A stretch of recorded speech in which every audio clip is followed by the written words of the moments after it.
the wedding venue. Karen still hadn't arrived, but just a few minutes earlier, she had sent me a WeChat message saying she was on her way. Friends and relatives seated below the stage were already starting to grow impatient. I had no choice but to mirror my phone screen onto the large display and joke. Everyone, look, Karen's late because something went wrong with her wedding dress. This one's not on me. And right at that moment, Karen sent over a video. I was momentarily stunned and immediately opened it. What appeared on the screen was an obscene, unbearable scene. Karen, am I better than Kevin?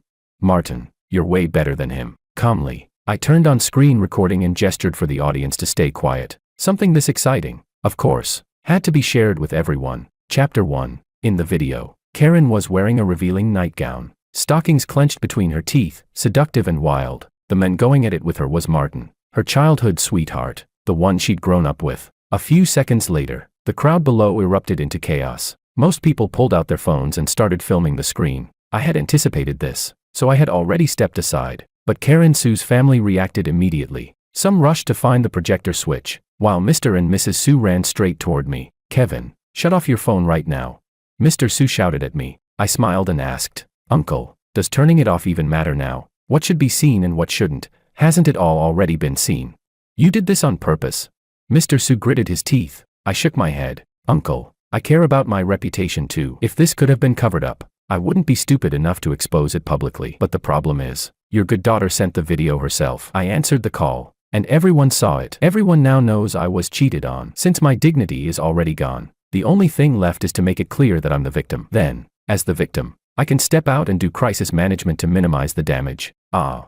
Mr. Sue slapped his thigh, his face turning ashen with anger. I took out some fast-acting heart medicine and handed it to him. All right, Uncle, what's done is done. Getting angry won't change anything. Let's focus on damage control as soon as possible. Mr. Sue let out a long sigh and, in the end, could only nod. He was my father-in-law-to-be, but I was also his special assistant. The methods he used to keep me by his side weren't exactly honorable. Still, no matter what, he paid me the highest salary in the industry and made sure my family lived well. So even if I had my emotions, I remained grateful. Even when he asked me to marry his daughter Karen, despite me knowing she had just had an abortion, I still agreed to try dating her. That's how people are, especially men who've crawled out of the depths of the mountains. Covered in blood, you learn to compromise, and you learn gratitude. Mrs. Sue looked at me with pleading eyes, already full of tears. She grabbed my hand and said, Kevin, you're a good child. You've suffered. Auntie, go home for now. Try not to show your faces publicly. Gossip will be brutal. I waved over the bodyguards. Not long after, Mr. and Mrs. Sue were escorted away. Chapter 2. I turned off my phone and walked back onto the stage, addressing the friends and relatives below. Everyone, today's farce is over. The Sue group will issue an official statement very soon. This Kevin really has a servant's fate. He's been cheated on this badly by Karen, and he's still thinking about the Sue group. Ale, go give Kevin my personal business card. Tell him I want him as a general manager. You old fox, you're dreaming. When I tried to poach Kevin back then, I offered him $10 million a year. He didn't even blink. This kid is destined for big things. Being able to stay this calm under circumstances like this, that's exactly why. Even though old Sue's health is falling apart, the Sue group is still thriving through its internet business. The discussion about me from the audience wasn't quiet at all, but I was already used to it. Even before I graduated, I had been classified by top headhunting firms as elite talent. Members of the Sue family also came up to the stage one after another, offering words of comfort. No one mocked me, because everyone knew that for all these years, the Sue group had remained a dominant internet powerhouse in City C, and they received generous dividends every year, because I was the one controlling the overall strategy. So more than anyone else, they were afraid I might leave the Sue group. I thought I wouldn't feel too upset, because I had long known that Karen Sue's heart wasn't with me. But after being together for so many years, suddenly running into something like this still left me feeling inevitably dejected. I went home, collapsed onto the sofa, and my mind went blank. Just then, my phone rang. It was Karen. Kevin, what the hell do you mean? Why did you project the video onto the big screen? You ruined me. Karen roared. I replied calmly, because you were late, and the guests were already losing patience. I could only show them your chat history to give them an explanation. Otherwise, the scene would have been impossible to manage. I didn't know you'd send a video, let alone that you'd share your bedroom antics with me. I didn't do it on purpose. I hid it by accident. Karen's tone was still full of anger. And don't be so sarcastic. I was just having a final goodbye with Martin. After today, I'm still your wife. I know. I responded flatly. Why do I feel like you're not angry? Karen suddenly asked, sounding a little nervous. I replied indifferently, You're the one who's wrong. Why should I be angry? Good that you're not angry. If you start causing trouble, I'll have my dad fire you. Karen snorted coldly. Fire me? I almost laughed out loud and hung up the phone without another word. Then I instructed the housekeeper to remove all the wedding decorations from the villa. They were an eyesore. Chapter 3. I returned to the study, brewed a pot of tea, and got back to work. But less than half an hour later, Karen came back. She was still wearing her pure white wedding dress. Her delicate face was flushed, and her neck was covered in kiss marks. Behind her stood Martin, dressed like a groom, looking at me with a provocative gaze. Please wait a moment. I still have some work to finish, I said with a polite yet distant smile. Karen frowned, staring at me intently, as if trying to find something on my face. Suddenly, she exploded. Kevin, I cheated on you. Why aren't you angry? Why aren't you jealous?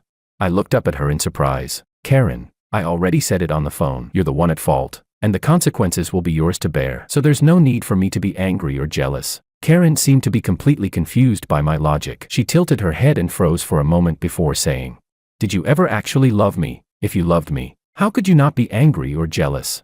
I shook my head. I've been angry, I've been jealous, but didn't you still do whatever you wanted? In that case, why should I keep wasting my effort? It's like writing code. If you already know a program won't run, you don't keep writing it that way. Am I code? Kevin, I'm a human being. Karen screamed in breakdown. I shook my head again. You're the one who cheated, and now you're the one feeling wronged. That's not reasonable. Then let's get a divorce.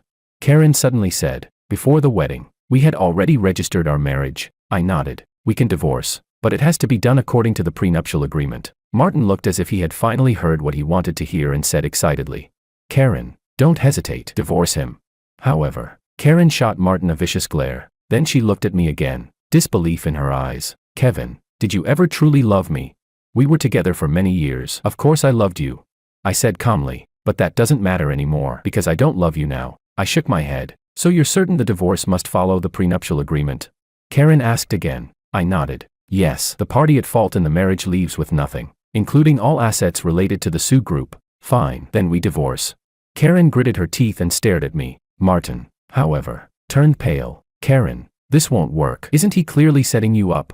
Martin, you need to understand one thing, I said calmly. You and Karen got together willingly. No one forced either of you. So this has nothing to do with me setting you up. When we signed the prenuptial agreement, I confirmed every clause with Karen repeatedly. She knew exactly what she was agreeing to. Martin's lips twitched. So you're saying that if Karen divorces you, she gets nothing at all?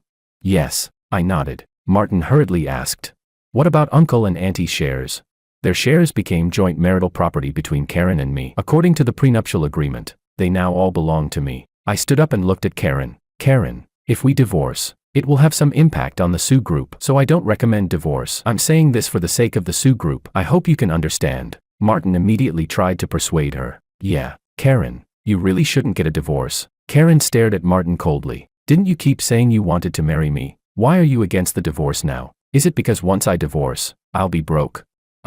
Martin's face went completely bloodless. I glanced at Karen. At least you're not that stupid. Many people think that when love breaks down, divorce is inevitable. In fact, it should be. A woman's dignity and a man's dignity are both trampled by infidelity. So divorce really is the most correct choice. But for a corporation, whether the family holding the largest share is stable is also a key concern for investors. That's why Karen and I not divorcing is actually the best option. I even needed to do a full platform live stream, cementing the image that I was the victim, yet willing to forgive my cheating wife for the sake of love. Plenty of people would definitely call me a simp. But what investors would see instead was this. That I was willing to sacrifice everything for the Sue Group, even my dignity, to protect it. And that meant the Sue Group was unshakable. Chapter 4. In fact, that was exactly what I did. After public opinion fully fermented, I started a full platform live stream. During the stream, I cried for a long time, choking up as I recounted how Karen and I had met, fallen in love, and grown together. Of course, those touching,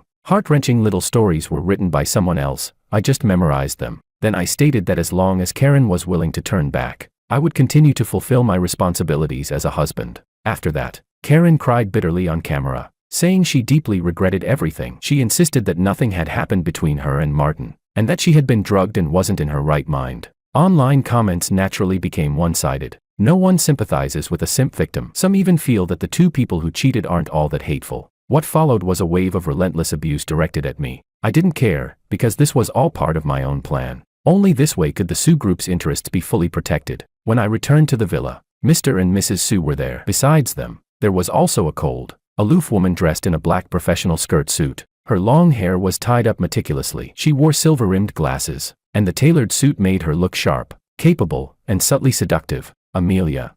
I was surprised. Back then, in order to keep me at the Sue group, Mr. Sue had arranged for someone to drug both Amelia and me at a banquet, then had employees secretly record everything. If I insisted on leaving, the footage would be leaked. Society is still biased in favor of men. For me, such a video would only add to some scandalous gossip, but for Amelia, it would be a lifelong stain. Her entire life would be ruined. So I chose to stay at the Sue group, and a few days later, Amelia was sent to the European branch. Once she left, 5 years passed. In those 5 years, we never saw each other again, nor did we ever stay in contact. After all, once Amelia left, Mr. Sue devoted himself to pairing me with Karen. The Sue family had no sons, and only one daughter, Karen. Knowing my abilities, Mr. Sue had long treated me as a live-in son-in-law in his strategic calculations. Long time no see. Amelia replied coldly. I nodded. I knew she would harbor resentment toward me, so I said nothing more. Uncle, Auntie, the Sue group's losses have already been minimized, I said, sitting on the sofa. I believe this more than repays the support you once gave me, so please let me leave the Sue group. At that moment, I noticed Amelia tense up. When she looked at me, there was even a hint of pleading in her eyes. She was afraid that if I left, those videos would be released. Before Mr. Sue could respond, Karen came downstairs, and Martin was with her. Their clothes were disheveled. You could even see sweat still on them. Even an idiot could tell what they had just been doing. I sighed, utterly baffled as to why she always liked to do stupid things in public. Kevin, listen carefully. I do not agree to a divorce, Karen said coldly. If you insist on leaving, I'll expose everything myself, admit that I cheated first during the marriage and caused the Sue group's market value to evaporate. She stared at me fiercely. I want you to watch as I live under the same roof with Martin every day. I'll even cheat right in front of you, just to humiliate you. I felt that this woman's mental state was seriously unstable. Still, her words made me uncomfortable, because she truly didn't see me as a human being at all. But that was also understandable. After all, I was the one who had sacrificed his dignity to minimize the Sue group's losses. Chapter 5. To Karen, it looked as if I was willing to do absolutely anything for the Sue group. The problem was, she had never truly understood me. I glanced at her and said calmly, Karen, you've misunderstood something. I protected the Sue group to repay a debt of gratitude, but that repayment only happens once, not endlessly. Then I looked at Mr. and Mrs. Sue. Uncle, Auntie, since things have come to this, I'll be honest. If Karen keeps causing trouble and anything happens, I will not step in again to clean it up. Mrs. Sue lowered her head and began to cry. She had always treated me like her own son. Back when I was framed, she had been the strongest voice opposing it. Mr. Sue clutched his chest, his whole body trembling. In the end, he still said, Kevin, you've done more than enough for the Sue family. I won't stop you anymore. Go. I shook my head. Uncle, you know what I want. Mr. Sue looked at Amelia and said, there was actually no video at all. And that night, you and Aim didn't do anything either. Even the soreness she felt the next day was just from a female attendant stretching her muscles. I froze for a moment, then immediately understood Mr. Sue's intention. He continued, that was just a test for you. If you had walked away without considering Aim's reputation, nothing bad would have happened to her. I would have told her the truth. But your character would have been questionable to me. You didn't do that, which proved you were worth trusting. I let out a sigh, unable to say anything. Mr. Sue turned to Amelia. I'm sorry, Aim. Even though you weren't actually harmed, I never told you the truth back then. That must have left you with psychological scars. That's my fault. It doesn't matter anymore. Amelia replied coldly. I've already gained enough. Hearing that, I finally felt relieved. I stood up. Then I'll be on my way. You're not allowed to leave. Karen suddenly rushed over, grabbing my shirt. If you dare walk out, I'll destroy the Sue group. The Sue group belongs to your family, not me, I said, shaking her hand off. I've already repaid my debt, so you can't use the Sue group to threaten me anymore. That said, I suggest you and Martin keep things low-key. Once this storm passes, I'll divorce you. When Martin heard that, he suddenly ran over. Karen, just let him go. The excitement in his eyes was impossible to hide. In his mind, once the storm passed and the divorce happened, Karen would inherit the Sue family, and whatever Karen had, he would have too. I glanced at him indifferently. Martin, do you know who drafted that prenuptial agreement? What do you mean? Martin froze. I smiled. Uncle drafted it himself. He and Auntie knew Karen wasn't very sharp, and they were afraid the Sue family's assets would fall into the hands of someone with ulterior motives. That's why the clause about the cheating party leaving with nothing exists. Martin's face turned pale. He opened his mouth, then closed it again. You're probably dying to ask, if Karen and I divorce normally, what happens to the Sue family's assets, right? I can tell you now. Even in a normal divorce, the Sue family's assets would still be under my name. All I'd need to do is give Karen a monthly allowance to cover basic living needs. And by basic living, I mean not starving to death. As for anyone trying to spend her money, I can reclaim it at any time. If you can't pay it back, you go to prison. I smiled faintly. A real elite family would never truly allow someone to wipe out the family line and seize everything. Martin shouted at Mr. Sue. And you're not afraid Kevin will take the money and run? There are only 3 people I care about in this life. Mr. Sue said calmly. My wife, my daughter, and Kevin. If my daughter can't handle this wealth, then it belongs to Kevin. There was no shouting, no confrontation. It felt just like business negotiations at a table, Martin said in confusion. But if that's the case, Karen won't be able to live well. What you really mean is that you won't gain anything from it, right? Mr. Sue interrupted coldly. Martin, let me tell you something. For families like ours, we'd rather burn all that money than let someone like you spend a single cent of it. As for Kevin, if he wants money, all he has to do is lift a finger, and people will offer him tens of millions in salary plus shares, and he doesn't even care about money. Martin looked utterly lost. I don't believe it. I don't believe there are people who don't care about money.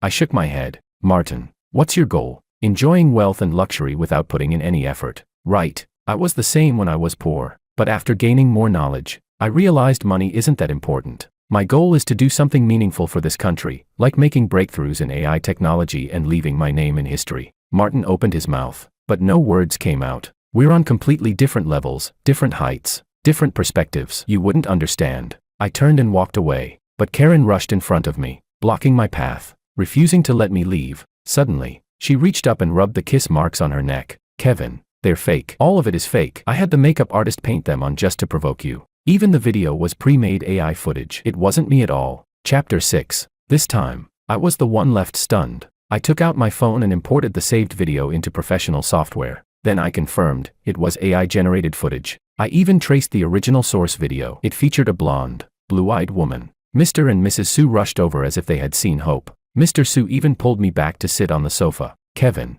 if all of this is fake, can you and Karen maybe talk things through again? Mr. Sue asked, his voice full of pleading. He didn't care about the money. He was even furious at his foolish daughter. But what kind of father doesn't want his child to be well? So I knew very clearly, he still wanted me as his son-in-law. I looked at Karen, completely speechless. What on earth are you doing? To be honest, when I first saw that video of her and Martin, I was hurt. But that kind of pain was something I could put down quickly, because I've always believed that anything requiring me to humble myself and beg to keep isn't worth keeping. So from beginning to end, I never lost control of my emotions. I handled everything calmly. But Karen using AI footage to deceive me, using our own AI technology, actually made me angry. What angered me wasn't jealousy. It was that I genuinely couldn't understand why she would act so recklessly. What am I doing? Kevin, I just wanted to know, did you ever truly love me? Do you know why the Sue Group funded you in the first place? Because I had a crush on you. You were so brilliant in the computer science world, and I was useless, good at nothing. I didn't dare confess. I just thought, if I could help you live well, maybe that would make me happy too. Later, when you joined the Sue Group to repay the favor, do you know I didn't sleep the entire night from excitement? I got to see you every day. Even my parents were pushing us together, but you were always so distant. Do you know how inferior that made me feel? Yet even with that inferiority, I still liked you more and more. I wanted you desperately, but I was afraid you didn't love me. So I planned everything between you and Amelia. I made it so you couldn't leave the Sue Group. And at the time, I thought, once you'd been with another woman, once you weren't a virgin anymore, you'd be one step lower than me. But during that period, you kept going to see Amelia. Even after she left, you still looked for her. Do you know how jealous and miserable that made me? Later, even when you agreed to date me because of my parents, I was still scared. So I tested you. I told you I'd just broken up, that I'd had an abortion. I even forged medical records to fool my parents. But all these years, you never once asked about any of it. That just proved you didn't care about me at all. Even on the day we registered our marriage, I couldn't see a smile on your face. I even felt like you were thinking about Amelia. That's why everything after happened. I deliberately brought Martin home. I brought him back again today. I just wanted to see you angry, to see you jealous, but you weren't. By the end, Karen had collapsed onto the sofa, sobbing uncontrollably. I stood there, completely frozen, unable to say a single word. Kevin, are you actually stupid, or just pretending to be? If I really had had a boyfriend, then after we got together, would I have cried from the pain? And you, Karen continued, after that first time, you barely touched me. Every time, I was the one initiating, and you always seemed uninterested. I said helplessly. No, back then you said it hurt. So I thought it was because of the abortion. Later I didn't touch you because I was afraid your body couldn't handle it. After that, the Sue group was in the middle of a major transition. I was constantly sleep deprived. To be honest, of course I cared whether Karen had really had an abortion. Very few men wouldn't. But once I made a commitment, I was the kind of person who would give everything wholeheartedly. So I truly hadn't held it against her. What I never expected was that Karen had been testing me since that early on. Look, I'm a hardcore STEM guy, I said weakly. If you test me like that, you're never going to get the answer you want. You should have just asked me directly. I've always been the type, if you ask me sincerely, I'll give you an honest answer. I felt like everything had completely spiraled out of control. Chapter 7. As Karen kept crying, her expression suddenly turned vicious as she stared at Martin. It was always him giving me ideas. We grew up together, so I never thought he would hurt me. Martin's face had gone completely bloodless. His whole body was trembling, because he knew exactly what kind of outcome his actions would lead to. Sue's mother, who was always gentle, finally spoke. I don't want to see him again, ever. Four bodyguards stepped forward and restrained Martin. He immediately shouted in panic. Karen, you can't just abandon me. I love you more than anyone. But I already told you long ago that I only love Kevin. I rejected you clearly. Karen snapped back. And do you really love me? You just want my family's money. She turned to the bodyguards. Take him away. Amid his screams, Martin was dragged out. The atmosphere in the room became even more awkward. Amelia stood up and said coolly, President Sue, there's nothing more for me to do here, right? Well. Sue's father hesitated, clearly at a loss for words. Sue's mother gave an embarrassed smile. Kevin, your uncle and I feel that we owe you far too much, and we thought you and Aim were a good match. So we brought her back, hoping to set you two up. But now, I didn't know whether to laugh or cry. Uncle, Auntie, I appreciate the goodwill, but I still have to say, your way of handling things is a bit extreme. You don't consider other people's feelings nearly enough. But what could I do? In someone like Mr. Sue's world, ordinary people were pieces on a chessboard, meant to be used. From different standpoints, ways of doing things were bound to be completely different. Even now, both Amelia and I, when handling matters, sometimes treated people as pieces in a game. I stood up and looked at Amelia. I'm sorry. Once again, I dragged you into this because of me. None of us had a choice. I understand. Amelia replied, nodding as she turned to leave. I followed after her, leaving together with her, and at the same time said to Karen, have you ever thought about this? The moment you let Martin provoke you into testing me, it already meant you didn't trust me. Doesn't that also mean Martin held a very important place in your heart? Karen, this is the end for us. There was no explosive argument, no messy online exposés, no clinging or refusal to let go. Everything just ended like that, one of the ways elite families resolve problems. I didn't drive, because the car belonged to the Sue family, so I shamelessly hitched a ride in Amelia's car. She drove with a cold expression. I sat quietly in the back seat, silent, like two people with nothing to do with each other. Why do I suddenly feel like you're the boss and I'm the driver? Amelia said out of nowhere. If I had been sitting in the front passenger seat, maybe it wouldn't have felt that way. But what couples call the exclusive seat has always felt unsafe to me. I'd long since gotten used to sitting in the back. I didn't know what to say. I replied quietly. I was afraid it'd be awkward. Chapter 8. I let out an awkward chuckle. Amelia glanced at me and said, then why did you insist on riding in my car? I don't believe that if you drove off in one of the Sue family's cars, they'd actually stop you. All right, I'll be honest, I said. I've always felt like I owed you. I wanted to say something, but I was afraid you wouldn't want my apology, or my comfort, so I never managed to say it out loud. Just then, Amelia pulled the car over by the roadside. Nearby was a street stall selling spicy skewers and stir-fried seafood. Hungry? She asked suddenly. I nodded. I really was hungry. So we went to the stall, and she seriously ordered a bunch of food. I wasn't very familiar with street stalls when I was poor. I didn't have the money to eat there, so I didn't even dare look. Later, when I had money, I no longer had the time to make up for that regret. Spicy, intense, but really delicious. I drank some cold beer. It was especially refreshing and instantly lifted my mood. That night, I actually had some awareness.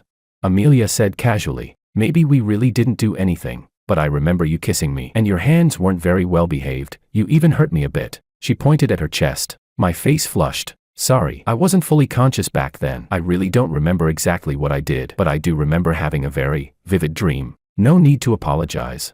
Amelia shook her head. I already said, We were both forced by circumstances. I don't even hate the Sue family, let alone you. Why don't you hate the Sue family? I asked. Amelia tilted her head and thought for a moment before replying.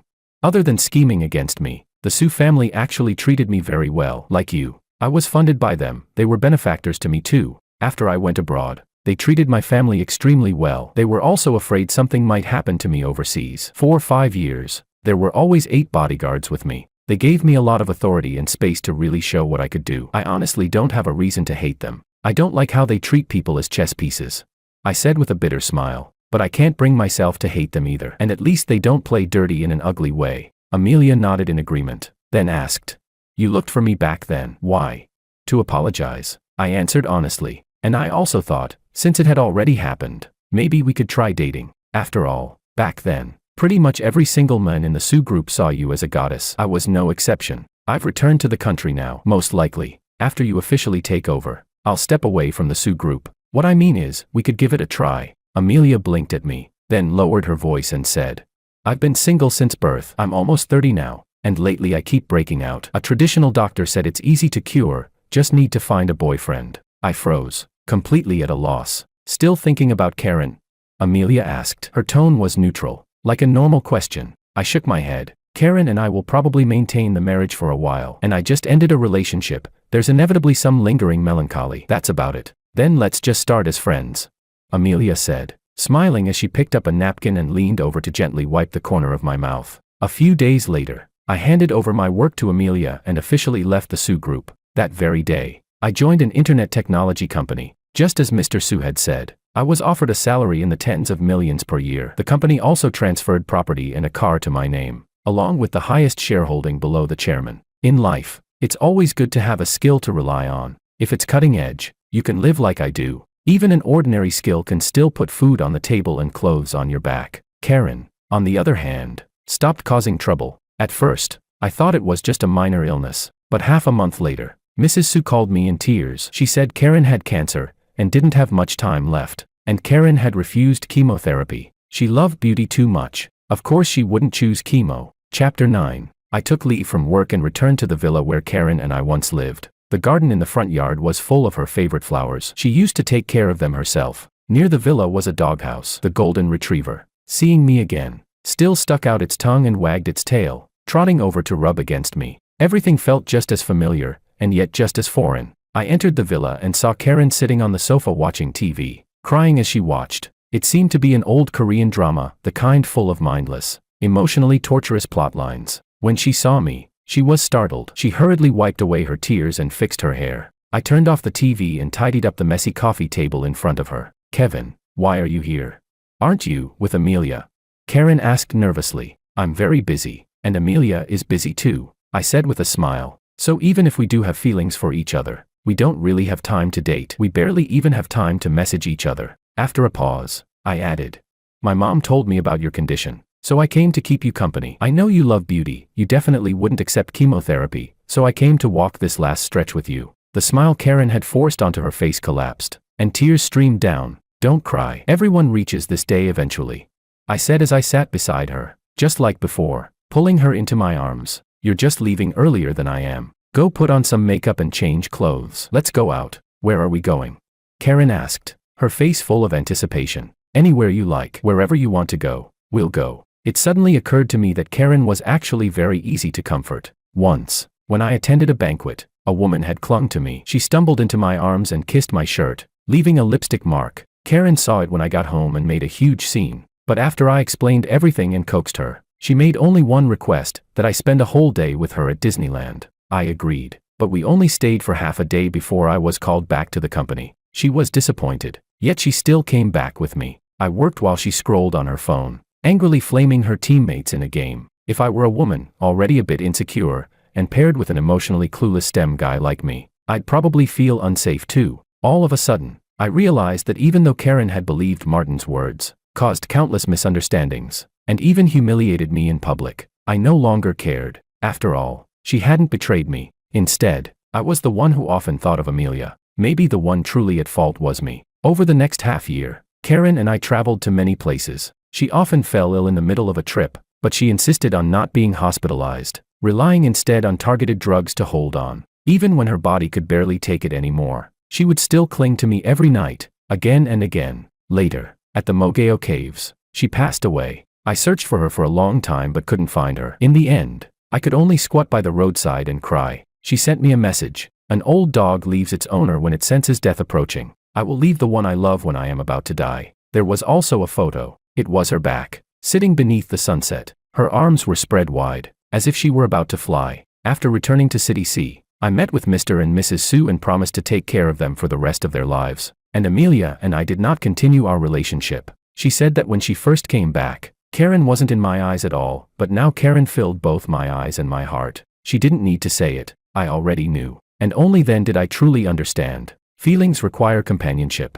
They aren't code. You don't just finish writing them and move on. Chapter 10. In a daze. Another half year had already passed. That night, after feeding the dog, I went back inside to work. Later, the wind picked up. Worried it might rain, I went out to bring the dog indoors, but the dog was gone. I suddenly remembered what Karen had once said. An old dog leaves its owner when it senses death approaching. So, was the golden retriever dying too? My heart ached. If even the dog died, then there would really be very little left that Karen had given me. So I went out into the wind, searching everywhere. Then, under a tree, I saw a woman in a black hoodie squatting there, holding the golden retriever in her arms. I walked over, grabbed her, and yanked her upright. Fury written all over my face. You're fucking dead, aren't you? Karen cried out in shock. Only later did I find out, she had been pretending all along, and the one who had plotted against me was Sue's mother, the woman who had always treated me like her own son. She was the one who lied to me, saying Karen had cancer. And so, I went to see Karen. During that time, I gave everything to love her, to accompany her, and I sank completely into it. I carried her back into the house and threw her onto the sofa. Where the hell have you been these past 6 months? I demanded. I didn't go mess around. Karen said softly, lowering her head, looking pitiful. I've been at home the whole time. Why did you lie to me? I questioned her harshly. You could see how much pain I was in these past 6 months, couldn't you? Karen muttered. I was afraid that if I told the truth, you'd hate me, and I thought you liked Amelia, so I wanted to step aside. I didn't know what to do. I was conflicted. She burst into tears, then hugged me tightly, kissing me over and over again. We won't separate anymore, okay? She whispered, asking softly,